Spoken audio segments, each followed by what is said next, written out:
तो हाँ दोस्तों, आज हम लोग इस वीडियो में ट्रैक्टर डीजल डेमो के बारे में जानेंगे, यानी कि ट्रैक्टर के डीजल एवरेज को कैसे हम चेक करते हैं और साथ साथ में ट्रैक्टर डीजल डेम को कैसे ट्रैक्टर के अंदर में शिफ्ट किया जाता है, उसका क्या क्या कनेक्शन किया जाता है, उसके बारे में हम आज फुल एंड कंप्लीट जानेंगे। और ये अपने घरों पे आसान से किसान भाई कर सकते हैं। अगर आपके पास ट्रैक्टर डीजल डेमो किट नहीं है, फिर भी आप आसानी से ट्रैक्टर के जो टैंक मेन टैंक होता है उससे आप उसी तरह से डीजल माप कर जो प्रोसेस करना होता है इस वीडियो में पूरा फुल एंड कंप्लीट बताया जाएगा।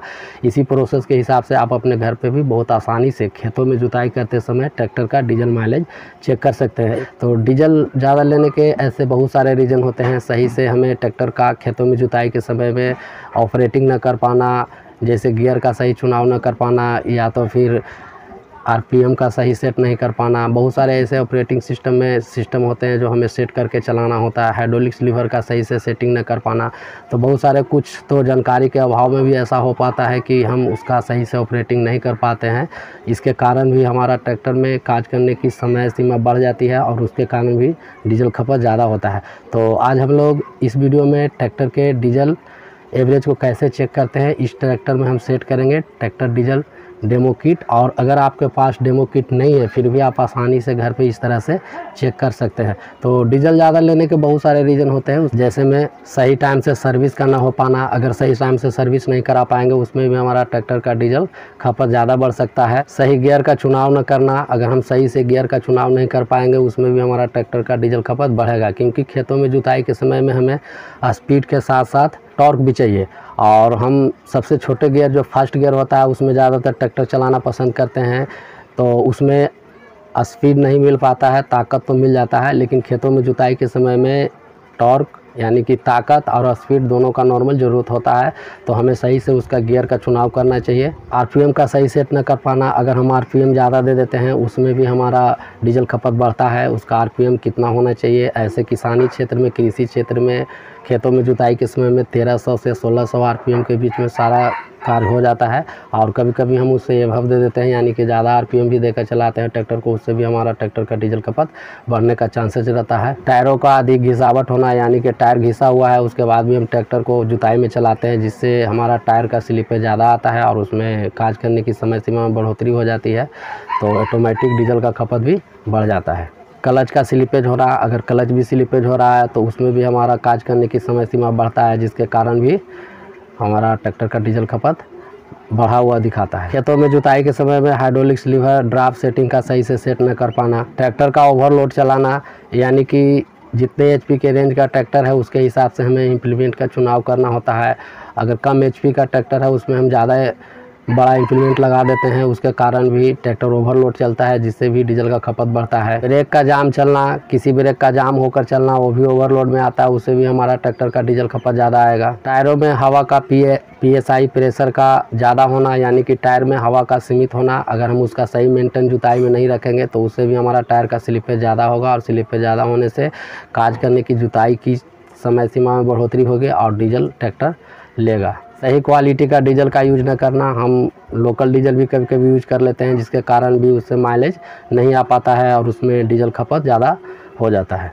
FIP पंप का ख़राब होना, तो ये तो बहुत लंबे समय के बाद होता है, जब ट्रैक्टर 8 साल 10 साल 10 ईयर 9 ईयर 12 ईयर इस तरह से ट्रैक्टर जब चल जाता है लॉन्ग, उसके बाद FIP पंप का प्रॉब्लम आता है। वो भी हम उसका FIP पंप का, अभी तो सारे ट्रैक्टर में जो इंजन से होते हैं उसका कनेक्शन लुब्रिकेट के लिए आयल आता है, लेकिन पहले वाला जो ट्रैक्टर आता था उसमें तो हमें अलग से लुब्रिकेट करने में लापरवाही भी हो जाता था, या तो फिर सही डीजल का, सही क्वालिटी का डीजल का यूज न करने से भी हमारा FIP पंप ख़राब होता है। तो FIP का भी ख़राब होना, या इंजेक्टर नोजल का ख़राब होना, उससे सही से स्प्रे ना हो पाना, टेपेट सेटिंग गड़बड़ होना, बहुत सारे ऐसे रीज़न होते हैं जिसके कारण हमारा ट्रैक्टर का डीजल खपत बढ़ता है। लेकिन ज़्यादातर जो हमारा ट्रैक्टर का डीजल खपत होता है वो हमारा सही ऑपरेटिंग न करने के चलते ही होता है। देखा जाए तो 9-10 ट्रैक्टर में अगर डीजल खपत का कंप्लेन होता है जुताई के समय में, तो उसमें 1-2 ट्रैक्टर में ही फॉल्ट मिलता है, प्रॉब्लम मिलता है। बाकी के 8-9 ट्रैक्टर में कन्फ्यूजन होता है, या तो आपका ट्रैक्टर सही से ऑपरेट नहीं हो पा रहा है, या टायर में सही उसका PSI का मेंटेन नहीं है, टाइम से सर्विस नहीं है। सब ऑपरेटिंग सिस्टम में या रख रखाव में कमी के कारण हमारा ट्रैक्टर का डीजल खपत भी बढ़ता है। तो आज हम लोग डीजल खपत के बारे में एक डेमो करेंगे और उसमें देखेंगे कि किस तरह से अपने घरों पर बहुत ही आसानी से ट्रैक्टर का डीजल एवरेज चेक कर सकते हैं। तो वीडियो में लास्ट तक बने रहें और चैनल पर नए हैं तो एक सब्सक्राइब, लाइक और शेयर ज़रूर करें ताकि हर किसान भाइयों को भी इसकी नॉलेज और जानकारी मिले। तो जल्दी से हम वीडियो को शुरू करते हैं। तो ये हमने पहले से ही डेमो किट का स्टैंड इसमें सेट कर लिया था और इसे आसानी से ये सेट हो जाता है। यहाँ पे 2 कॉर्क लगा होता है, ये कॉर्क को खोलना होता है, प्लास्टिक का होता है और इसमें 19 mm के 2 बोल्ट 1 इंच में लगा लेना है अपने सेटिंग के हिसाब से और यह स्टैंड बिल्कुल परफेक्ट इस तरह से आसानी से फिट हो जाता है। और इसके बाद ये कनेक्शन को रिटर्निंग पाइप जो है 5P पंप का रिटर्निंग आता है डीजल और इंजेक्टर का जो रिटर्निंग आता है उसे हमें खोल लेना है, क्योंकि इसका कनेक्शन हमें डीजल किट से देना है। तो 7 mm के हम रिंग स्पैनर से इसे खोल लेंगे। इंजेक्टर का और 5P पंप का जो डीजल रिटर्निंग आता है उसे हमें डीजल डेमो किट में ही सेट करना है और मेन पाइप का भी। तो मुख्य रूप से 2 पाइपों को हमें खोलना होता है, ज़्यादा इसमें कोई पाइप खोलने का झमेला नहीं होता है। तो ये देखें, यहाँ से 5P पंप का रिटर्निंग आएगा और ये दूसरा वाला, इसमें 2 पाइप जॉइंट है, एक ये मेन और एक नोजल इंजेक्टर वाला। तो ये दोनों पाइप का डीजल जो रिटर्निंग आता है इंजेक्टर और 5P पंप का, तो ये दोनों का इसमें हमें डीजल डेमो किट में देना होता है और मेन पाइप का। तो ये डीजल डेमो किट है और इसे हम आसानी से ये स्टैंड के ऊपर लगाकर सेट कर लेंगे और इसमें ये वाशर और लॉक नट को एक टाइट करना होता है। ये स्टैंड के ऊपर में इस तरह से लगाएंगे, ये आसानी से इसमें बैठ जाता है और फिर हम इसके जो लॉक नट है उसे हम इस तरह से टाइट कर लेंगे वाशर लगाकर, ताकि जब ट्रैक्टर चलता है तो इसमें जर्क होने की चांसेस ज़्यादा होता है और इसमें डीजल भी भरा हुआ होता है, तो ये ज़्यादा इधर उधर हिलता उलता है। तो इसे टाइट कर लेना है पूरी तरह से। तो इस तरह से हम इसे टाइट कर लेंगे, ये फुल टाइट करना होता है। और अब हम इसके बाद ये जो रिटर्निंग पाइप खोला था जो है 5P पंप का और नोजल का जो डीजल इससे रिटर्न आता था, तो इसे हम इस नोजल में लगा लेंगे ये किट में और इसे भी अच्छे तरह से फुल टाइट करेंगे, क्योंकि जब ट्रैक्टर जर्क करता है तो इसमें डीजल भी जर्क होता है और इससे लीकेजिंग करने का डर होता है। तो डीजल का बर्बादी, लीकेजिंग ना हो, क्योंकि हमें डेमो में डीजल का ही तो चेक करना है। तो इस तरह से फुल टाइट कर लेंगे 7 mm के रिंग स्पैनर से।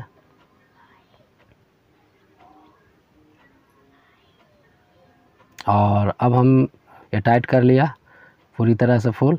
इसके बाद हम इसका जो डीजल जाने का मेन पाइप है इसे भी हम ये फ्रूटर वाटर सर्कुलेटर के पास इसे फिर सेट कर लेंगे और ये मेन टैंक नल को पहले ऑफ़ कर देंगे।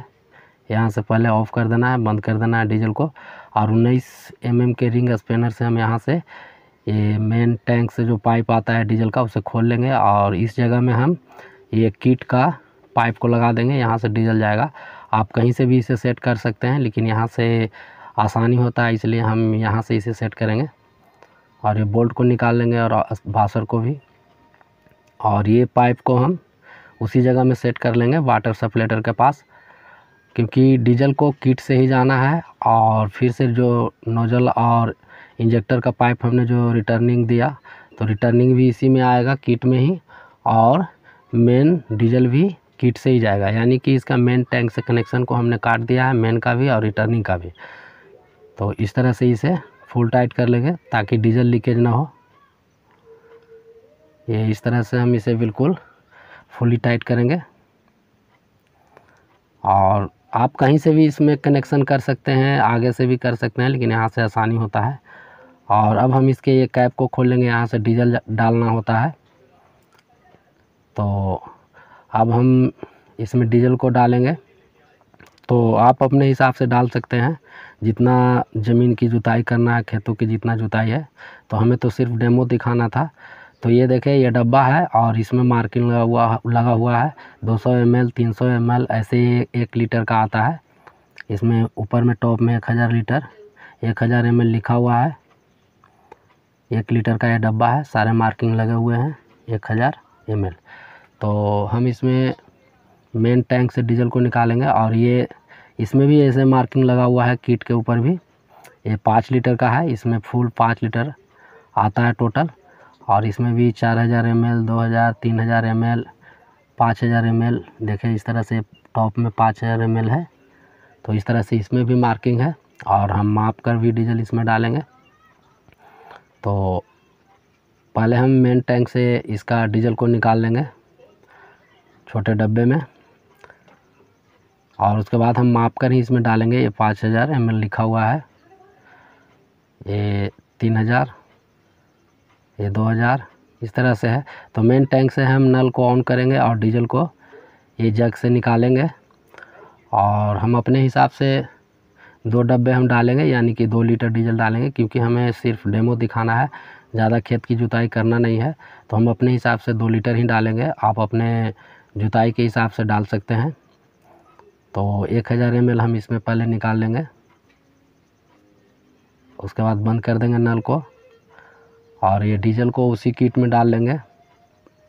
1000 ml ये पूरा है, और इसमें सारा मार्किंग लगा हुआ है, आप जितना भी निकालना है उतना निकाल सकते हैं माप कर। तो इस तरह से इसके दोनों पाइप को सेट करना होता है, और इसमें ज़्यादा कोई परेशानी नहीं होता है। आप टैंक में भी डीजल नाप कर सारा टैंक का डीजल निकाल कर बाहर, और इस तरह से आप टैंक में भी चेक कर सकते हैं अगर आपके पास ये डीजल डेमो किट नहीं है तो। और ये दूसरा डब्बा भी हम जल्दी से निकालेंगे, 2 लीटर इसमें टोटल हम डालेंगे। तो इस तरह से एक डब्बा और ये दूसरा डब्बा है, तो 2 लीटर हमने टोटल इसमें डीजल डाला। और बस इसमें हमें बताना है कि क्या क्या सावधानियां रखना होता है, डीजल को कैसे चेक करते हैं। तो हमें ज़्यादा डीजल डालने की ज़रूरत नहीं है। और उसके बाद हम खेत को मपाई कर लेंगे कि कितना खेत हमें जुताई करना है, और इसका लंबाई और चौड़ाई दोनों को मापना होगा, लंबाई चौड़ाई मापना होगा, और कितना रेशियो चलता है। हर जगह का इसका मपाई का रेशियो अलग अलग है, तो आप अपने हिसाब से इसका रेशियो के हिसाब से निकाल सकते हैं कि ये कितना ज़मीन का खेत का जुताई करना है हमें, और हमने कितना डीजल डाला। तो इस तरह से इसका एवरेज डीजल का निकाला जाता है। तो अब हम इसके बाद इसका गियर को सेट करेंगे कि कौन सा गियर हमें चलाना है। तो अभी हम दिखाएंगे कि कितने नंबर हम ऐसे इसमें सेकंड स्पीड में चलाएंगे। अलग अलग तरीके से भी आप चला सकते हैं, सेकंड स्पीड और हाई गियर। ये high gear, second speed high gear में हम चलाएंगे।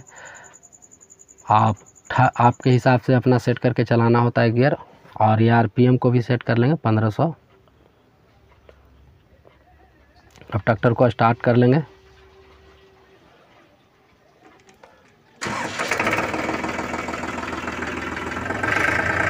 आप अपने हिसाब से भी इसका आरपीएम सेट कर सकते हैं, 1400, 1500 कोई ज़रूरी नहीं है, 1600, 1500, 1300, 1400 लोड के हिसाब से। और जुताई का काम पूरा होने के बाद हम इसके फिर डीजल को वापस निकालेंगे, कितने हमने खेतों की जुताई की और कितना डीजल हमें खपत हुआ और कितना बचा। इस तरह से हम ट्रैक्टर के डीजल माइलेज को आसानी से चेक करते हैं। तो हम उम्मीद करते हैं कि ये वीडियो आपको पसंद आया होगा, और चैनल पर नए हैं तो एक सब्सक्राइब, लाइक और शेयर ज़रूर करें, ताकि हर किसान भाइयों को भी इसकी नॉलेज और जानकारी मिले। तो आज बस इतना ही, मिलते हैं नेक्स्ट वीडियो में नेक्स्ट टॉपिक के साथ।